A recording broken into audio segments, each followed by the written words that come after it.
Apollo moon landing was fake. America staged everything. Everything you see is a lie.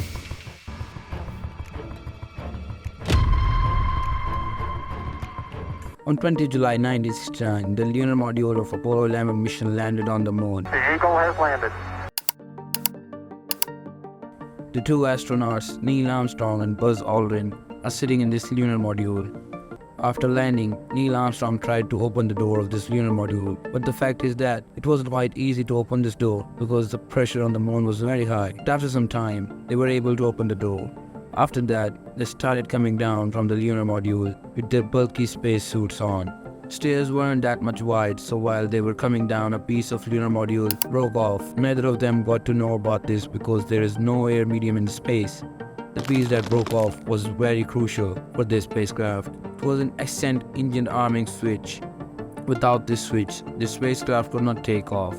Unaware of this, Neil Armstrong got out and became the first man in the history to step on the moon, and we got to hear those historical words.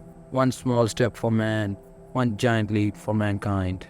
One small step for man, one giant leap for mankind. But wait a second, doesn't it all seem like a story? A beautiful story in a movie made in real life? Let's discuss today what happened in the Apollo 11 moon landing. Actually, the reason behind the Apollo 11 moon landing was a war. The Cold War between Soviet Union and USA. Both countries were engaged in a space race. In 1957, Soviet Union was the first country to launch the artificial satellite. Satellite named Sputnik was launched by Soviet Union, was the first man-made object to be placed in the Earth's orbit. The American government was shocked to see how Soviets were getting ahead of them. So in 1958, America also launches its own satellite named Explorer. After that, America got another shock when Russia cosmonaut Yuri Gagarin became the first person to enter the space. Seeing all this happening, President John F. Kennedy wrote a letter to Vice President Lyndon Johnson and asked how can we exceed in the space race and what programs can we do as quickly as possible to exceed in this race. The scientists soon realized that the next revolutionary program is going to be the first man on moon. So on 25th May 1961, John F. Kennedy said in his speech that they will send the first person on moon before the end of this decade. Before this decade is out, of landing a man on the moon and returning him safely to the Earth. It was an unbelievable announcement for many people at that time. For this mission to become a success, they allocated another $7 to $9 billion in the next 5 years. During 1963 to 1965, many tests were conducted, but they all were unmanned, means no person was in rockets during the tests. In February 1967, they conducted the first manned test. It was named as Apollo 1. After that, Apollo 2, 3, 4, 5, 6 followed were all unmanned. In October 1968, the Apollo 7 mission is launched, in which once again they tried to put their astronauts into space, and it was a success. In December 1968, the Apollo 8 mission is launched, in which 3 astronauts are sent close to the moon. In March 1969, the Apollo 9 mission is launched, in which they tested the lunar module of the spacecraft, the piece of spacecraft that will land on the space.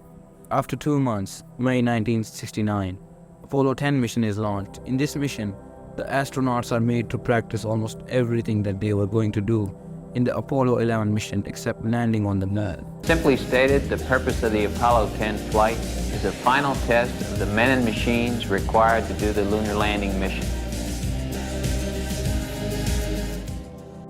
After all these tests, finally on 16th July 1969, NASA launched the Apollo 11 mission. 2, 1, 0, all engine running. Liftoff, we have a liftoff, 32 minutes past the hour. Liftoff on Apollo 11.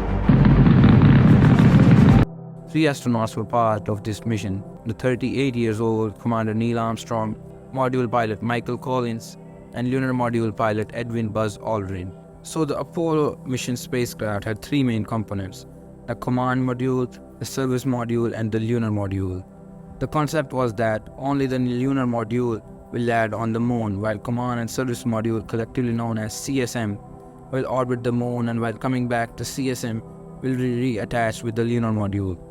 To launch the spacecraft, a Saturn V5 rocket was used, and for it to take off, 1 million gallons of kerosene oil, liquid oxygen, and liquid hydrogen were put in the spacecraft, due to which its mass was approximately 3 million kilograms.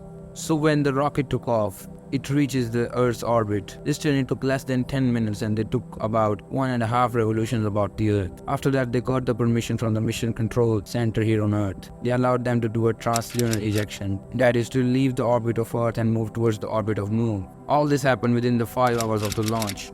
After that, the real journey towards the Moon started for the astronauts. It took them several days to reach the Moon. During the journey, they enjoyed by eating, sleeping, taking photos of the astronauts and the spacecraft. Finally, on 19 July 1969, after traveling more than 400,000 kilometers, the Apollo 11 spacecraft entered the orbit of the Moon.